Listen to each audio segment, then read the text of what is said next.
Hi, I'm Vanessa Vicaria, aka The Math Guru, and you're listening to Math Therapy, a podcast that helps guests work through their math traumas one problem at a time. Whether you think you're a math person or not, you're about to find out that math people don't actually exist. But the scars that math class left on many of us definitely do. And don't worry, no calculators or actual math were involved in the making of this podcast. Okay guys, so let me tell you something about today's guest. So a few months ago, I'm just chilling and I get this email from a woman saying she's older and has always hated math, has failed a million times, but had heard me speak on the radio and decided she was ready to go back and learn all of math. Not I want to brush up on my math, but let's do all of high school math. And I was what? Who is this woman? I need to meet her. So, turns out Yvonne Osondu is the owner of Reflexology and Shiatsu Toronto, and I am proud to say that she is now a student here at The Math Guru, and she is one of the coolest people I know, and I can't wait for you to hear this episode. Also, disclaimer, this is not a John Mighton fangirl episode, even though it might sound like one. And also, John Mighton, if you're listening, holla at your gals. All right, everyone, without further ado, Yvonne Osondu. So what's really interesting is the way I know Yvonne is she actually contacted us at The Math Guru about wanting to learn math as an adult. And actually, that request is more common than a lot of people think, but usually when people contact us about it, they're like, this is really weird, do you do this? So you were one of those people, but your story is especially interesting because you told us that you wanted to learn all of math. Take me from 0 to whatever. To the sky's the limit. Yeah. So that's really, really cool. So I want to just start by asking you, I guess, obviously a brief history of your history of math is a pretty large question, mm-hmm. but why don't you just tell us some stuff? Tell us what you told me even when you signed up. More about wanting to empower myself, and I feel like math is an empowering element.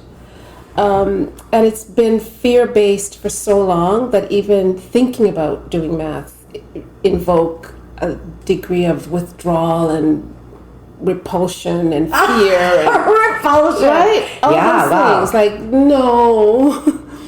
But I've lived long enough and I've attempted to get better at this long enough to know that there's something there that that is catching me, that I need to get a hold of. I know how to read, I know how to write a bit, and the missing element is math, and I feel like math is really a thing that makes you overcome. I love it. I love it. So, okay, let's go back into your childhood. Tell me how your experience of math has been up to this point. As a young you. Right. I don't remember as a young me. It's I don't even remember how I learned to read or write. Right. I really don't. It was expected. You go to school. But it wasn't until here in Canada that I remember having this just fear that this is something that I can't do. It doesn't make sense. It's not computing. I can't go from A to B. It doesn't make sense. But it doesn't feel like incapable of doing it. I just feel like I need to learn the way to do it, and that's the missing piece. I don't feel like it was taught right. Generally, I feel like teaching, as honorable as a profession that it is, doesn't always catch everybody. Mm-hmm. And so I missed something. And every time prior to a few years ago, I've made an attempt to go, I always feel belittled. I always feel, you don't know this? It's I don't.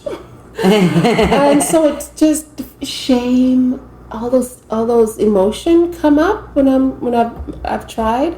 And so it's I'm not going to be able to learn this under these conditions. Right.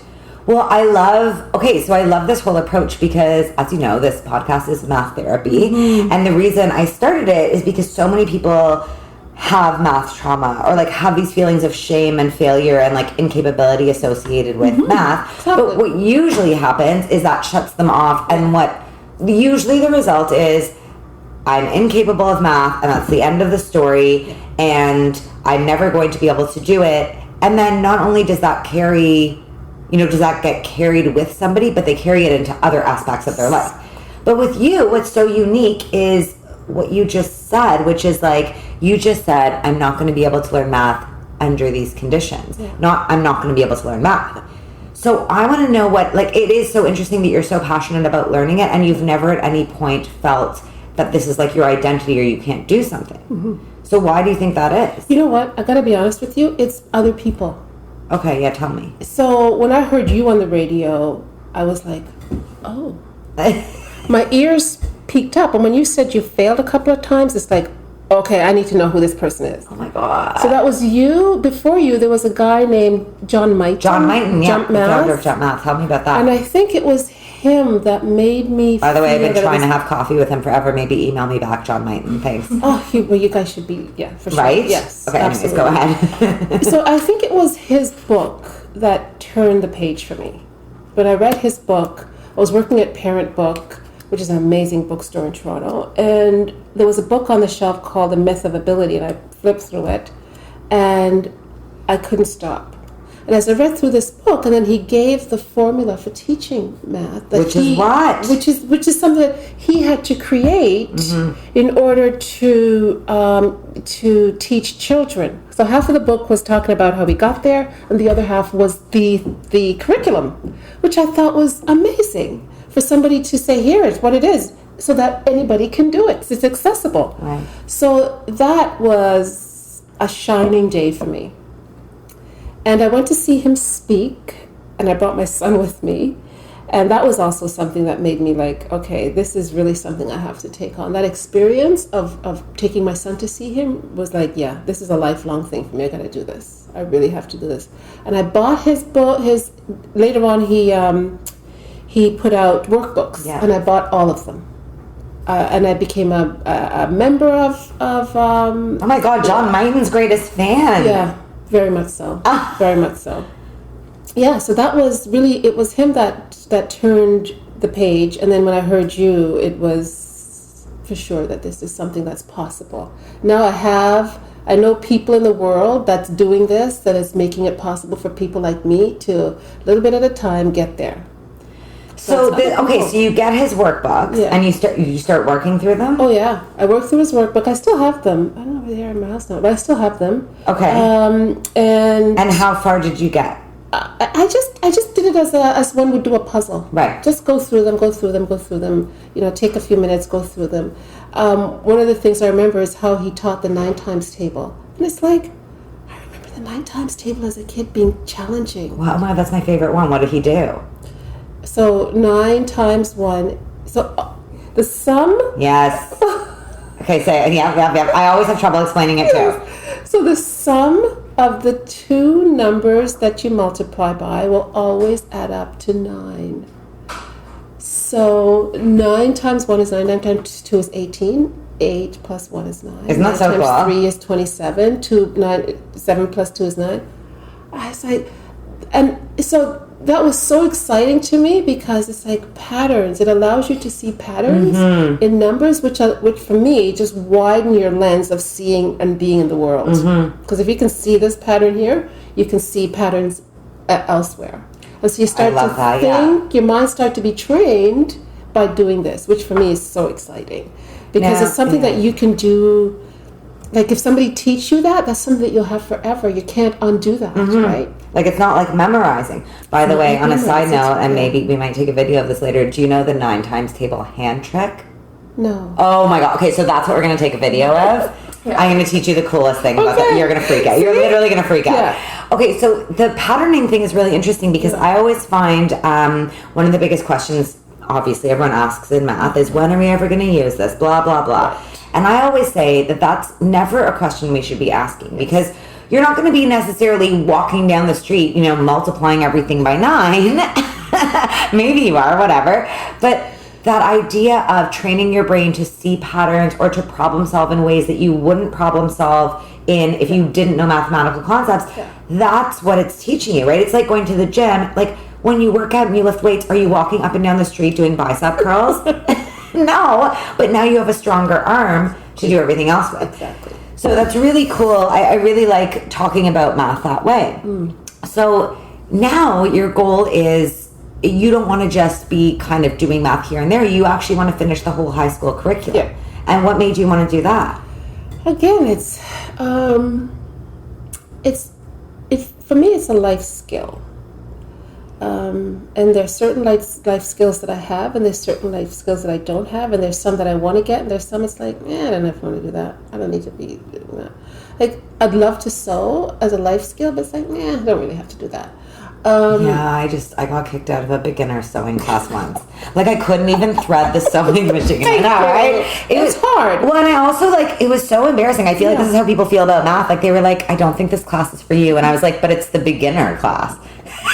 She was like, yeah. And I was like, okay. I guess let's get into that. But you see what's behind that is you don't have a fear of failure. And I think a fear of failure is a very limiting thing versus, I'd like to do that, but I don't think I don't have time. I'm not going to take that. Right. But this is something that's important. I think I want to learn. There's lots of things that I didn't learn as a young person that little bit by little bit in my life I'm gaining. I didn't learn to ride a bike until I was 52. What? I know. So it's that kind of thing, right? So and you decided to learn how to ride a bike? I decided to learn to ride a bike. What did you do? I got a guy who had a bike shop. And what happened? And he taught me how to ride a bike. And was it fun? It was fearful, and it was fun, and now I ride my bike. I didn't ride my bike here because it's too hot, but I ride my bike. Oh my God, riding a bike in Toronto really terrifies me. I don't know if you should do that. No, I do. Okay. I rode my bike. Use the bike paths, please. I do, okay. But I also, I let cars go by because they're bigger than me. Right, so okay. But I learned to ride a bike, and so there's a number of things in life is that before I die, I want to do a little check mark beside them. This is just the coolest. Right. What else is on this list? Well, Driving, okay. Swimming, I'm like, I'm not sure I'm going to do it. I'm still very fearful of water, and I've taken many lessons, and I'm willing to... My mom also is very scared of swimming and doesn't know how to swim. And I was born in an island. But where were you born? Jamaica. But I've heard that, okay, this is a random, we don't need to include this, but I've heard that most Jamaicans don't know how to swim. Exactly. Why is that, actually? I think it's a survival. I think it's a survival thing. I was surrounded by water. But as a very young age, don't go near the water. Right? Oh. That's the lesson. Don't go near the water. Because the incidents of drowning from young kids are plenty. But right, because I've been researching this. I've literally been researching this. Nobody put it together that if you teach them how to swim, then they won't be so, they won't get lost and they'll know what to do. So the thing is stay away from the water. But kids, by nature, love water. Right. So we used to go in the water all the time, but none of us knew how to swim. So fascinating. Mm-hmm. This is the same thing with India. Like, I noticed when I was in India, I was like, no one knows how, and most Indians do not know how to swim. Yeah. But they're surrounded by water. Yeah. It's I want to say utilitarian. You use it. There's a use to it. You use it, and then you go on your way. So we use water we went to wash our clothes in the river. So suffice it to, there's a number of things that I want to do that I don't yet have as a skill. And it's like, swimming, driving, a lot of modes of transportation here. Yeah. What else? Again, freedom, right? Right. Freedom and for sure, driving. And math is another one. Okay, so let's talk about math then. So your journey with math is your goal right now is to learn the whole curriculum. Right. If I get through the high school curriculum from basic to advanced, I'm good.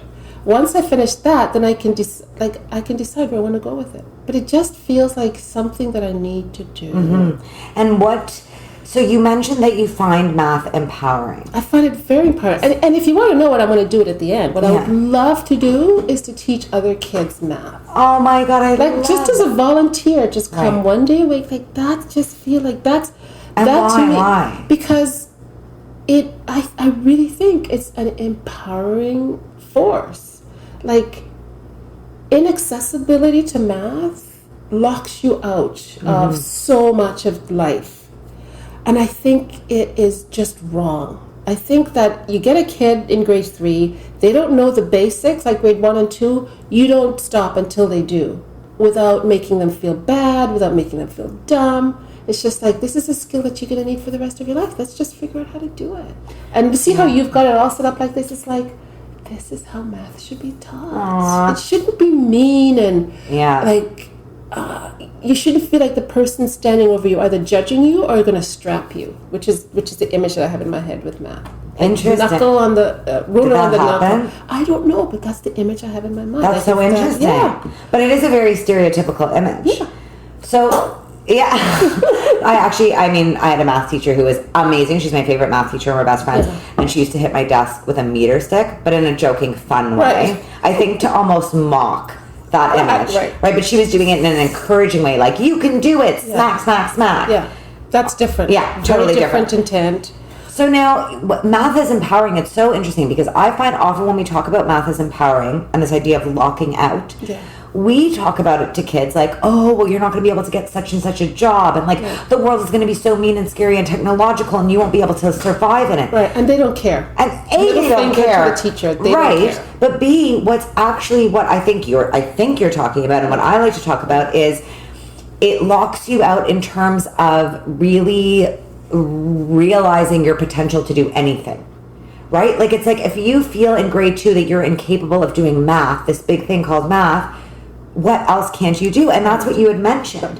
So tell me a bit about like that feeling. It's a shrinking feeling. It's a diminishing. You feel like your capacity is limited, and the further you go on in school and the less math that you have, there's this sense that there is a hierarchy. Those of us who can and those of us who can't. Those of you who can't. There's this separation. This you can't do it, so therefore you're not part of. And the way I think the way it's taught just reinforce that this is not for you. Perhaps you should take a this. Yes. Oh my God. Did you hear that? I did.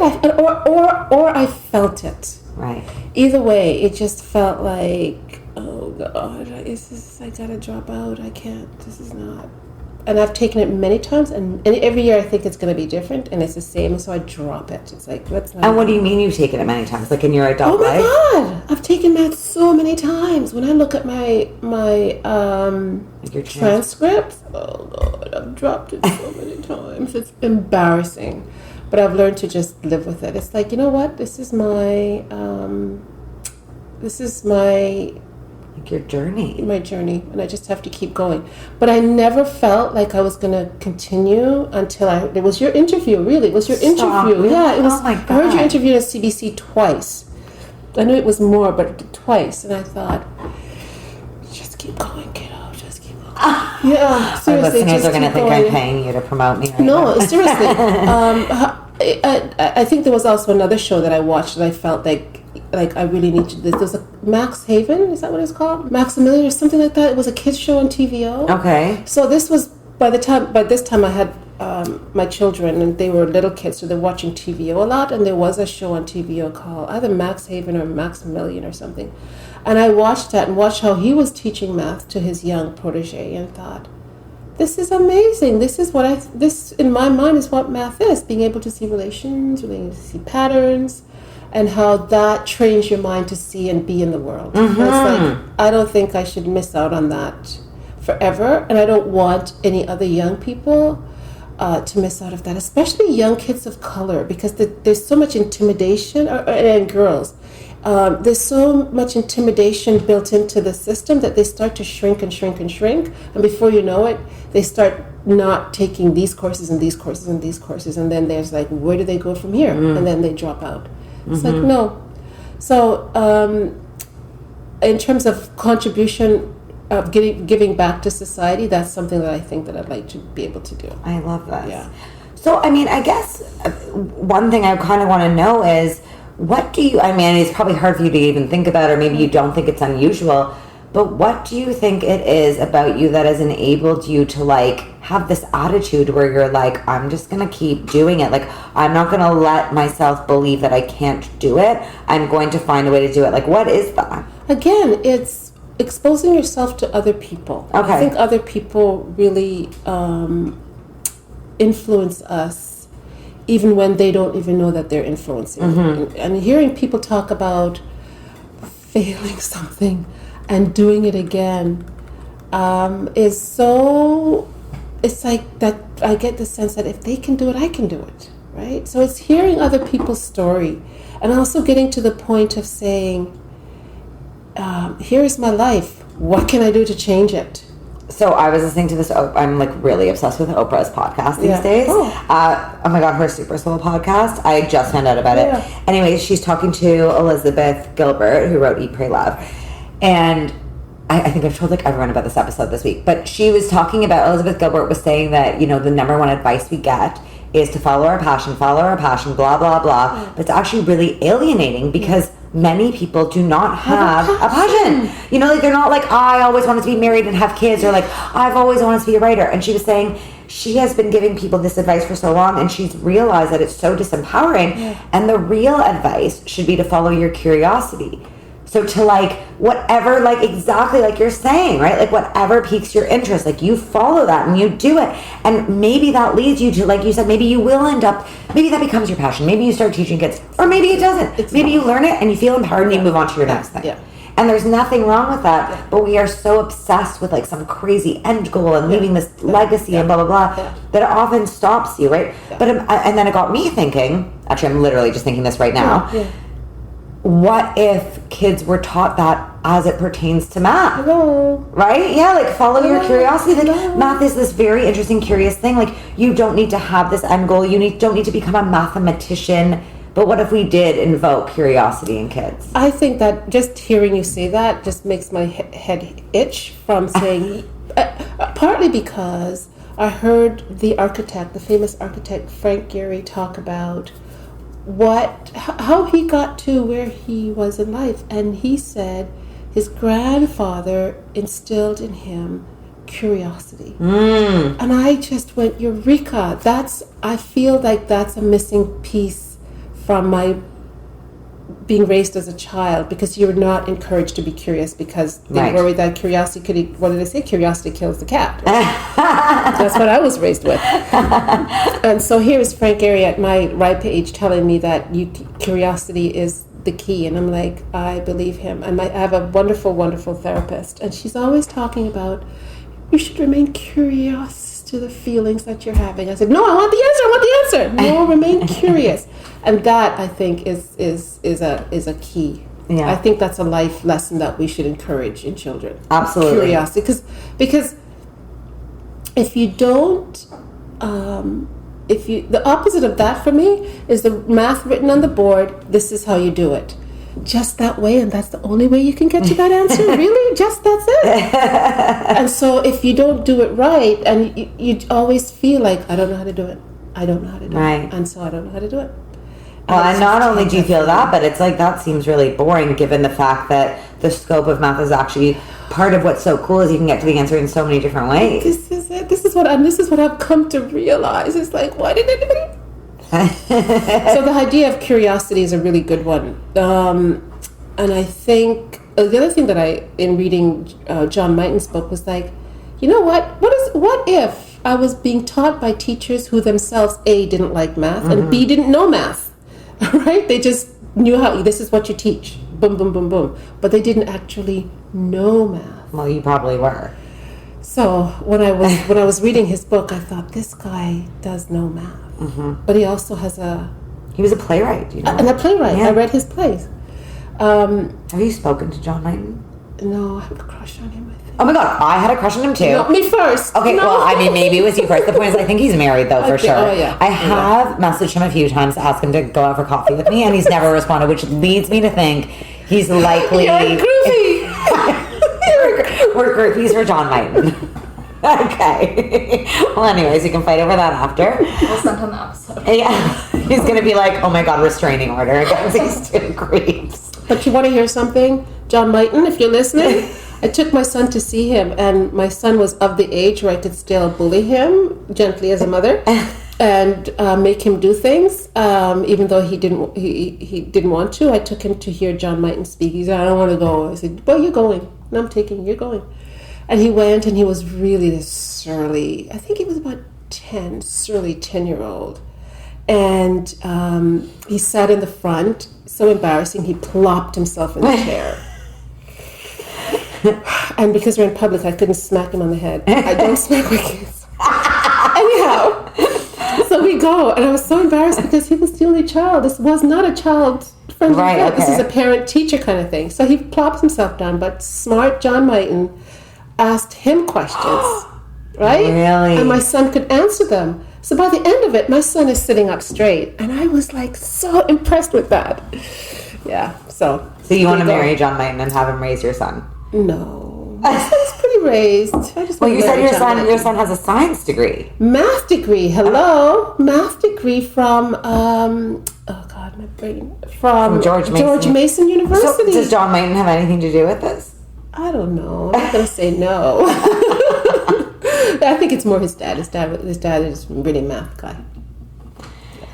Yeah. Okay, wow. All right. So, I mean, we're gonna wrap it up with a couple of questions that I ask everyone. This has been so fascinating. Yeah. And I think this is a really, really, I mean, you're just, from the second I got your email saying my goal is to learn math, I was like, this woman is the coolest person. Because again, I really do want to reinforce that it is not usual for people to just keep butting up against their obstacle and saying, no, I am going to now make this a challenge instead of just let it beat me down. And I think all the reasons for you doing it too are really, really important. Yeah. Like, I really like that idea as math as a tool to empower, not just because you know math, because you know you can do it. Yeah. You know? Okay, so my first question is, what would you say to someone who professes they're not a math person? I would say, how would you know? I have like goosebumps. How would you know? Can you say Who told you that? Yeah. Yeah. Who told you that? Well, I love that because you know I don't believe being a math person is a thing, but it's funny. So it's interesting because you just said that the father of your children is a math guy. Yeah. So do you mean he does math as a career, or he's good at math? Very good at math. He's an engineer. Very good at math. I wouldn't go to him to teach me math. Mm-hmm. Not even to save myself. I wouldn't go to him to teach me math. Because he's the whole school math, right? Why can't you do it? Right. The implication is that you're stupid. Yeah. And so it's like, nah, I don't need that.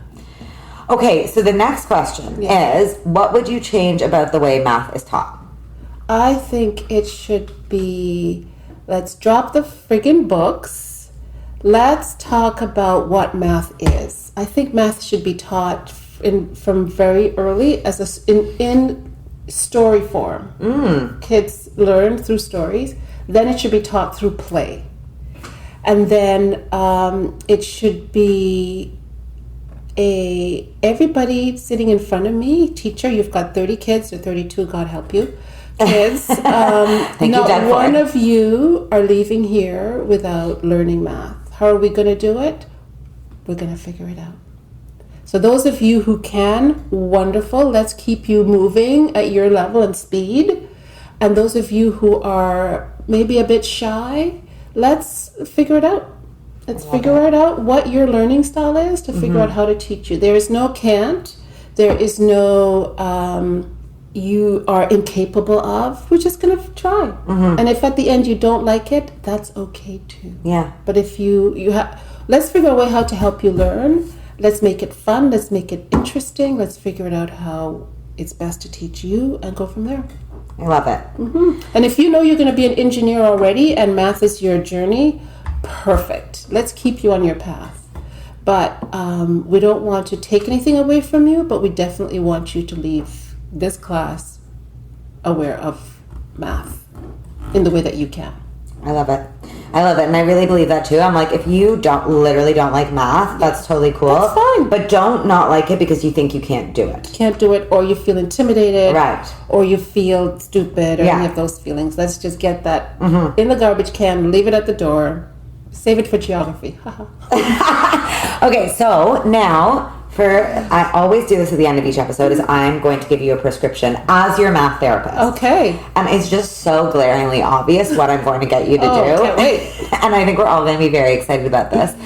I would like you to write a letter to John Mighton. And I would like you to explain to him the profound effect he's had on you. Okay. Okay, so you're going to write a letter. It can be handwritten. It can be an email. We're going to check on you. Okay. And if it's personal, it's personal. But if not, I'd love to share it with our listeners when your episode comes out. All right. And I want you to do this not just for my own entertainment, but because I actually think it's so powerful the way you talk about role modeling. Mm-hmm. And because you are a role model yourself. And like, I really think like the way you describe how he's making you feel is the way you are going to, if you don't already, make other kids feel that way. Mm. So I think it'll be really great to put into paper. And also I think it's so important for people, even John Mighton, who doesn't answer either of our emails. Well, I don't know about you. We have yet to see that. It's really important for people to know the effect that they have on other people's lives. Absolutely. Yeah. I wanted to reach out to a high school teacher. I sent him a message. He hasn't gotten back to me yet. But I wanted to reach out to a high school teacher and said, I need to let you know before I leave this planet the impact that you had on my life. Wow. Did you email him? I emailed his friend. I sent it because I don't have his email address. I can't find it anywhere. But I sent it by way of contact. And I haven't heard from him yet. Was it a good impact or like you ruined my life? Absolutely. Oh, okay. Absolutely. If it was to ruin my life, it was like, okay, I need to get over this. If it was a ruin of a life thing, but it wasn't. It was opposite of that. Oh my God, when did you send it? Are you sure he got it? Yeah, I'm sure he got it. So I'll just send another one. Yeah, like why wouldn't he answer? I don't know, maybe he's in a different phase. Yeah, maybe. You're so understanding and kind. I'm like, why is my email not being answered in 24 hours? John! Okay, no, I'm kidding. This is now the hazing John Mighton episode. Okay, honestly, thank you so much. This has been a really, really great talk. Is there anything else you wanted to say that you didn't say? No, I just really want to thank you. I really want to thank you. I think that it's in Yogic Journey, they talk about the wounded healer, the person who've been through an illness and then find a way to heal themselves and come back and share that with other people. I really believe in that. So thank you for sharing your successes and failures with us. Oh my God. Yeah. I love the idea of your success and your failure will be other people's success and other people's failure. And then I'm just passing that on to you. That's exactly what you're doing. Thank you. That's so cool. Okay, well, thank you so much, everyone. Yvonne, the coolest woman alive. Thank you. Guys, how cool is this woman? Learning to ride a bike at 52? Goals. I just love that her bucket list involves life goals with a theme of freedom. And it really made me think of what that means to me. And I want to know what it means to you guys. What is freedom? How does your relationship with math help or hinder your freedom as like a human on this planet? And of course, I'm dying to know what's on your bucket list and is math involved? Tell me. You can get in touch with me on all social media at The Math Guru, which is also where we post extra episode-related content every darn week. Oh, and guys, Yvonne sure did write that letter to our pal John Mighton, which you can find on our website where we put all of our show notes, themathguru.ca/maththerapy. And of course, a reminder that Math Therapy is hosted by me, Vanessa Vicaria, produced by Sabina Wex, and edited by David Coachberg. And our theme song, That's Waves by Goodnight Sunrise. Guys, if you know someone who needs math therapy or just needs to hear someone else get math therapy, please share this podcast and write us a quick review on iTunes or the podcast app. Those two things actually make such a big difference and only take a second to do. I am determined to change the culture surrounding math, and I really need your help, so please spread the word. That's all for this week. Stay tuned for our next episode, out next Thursday.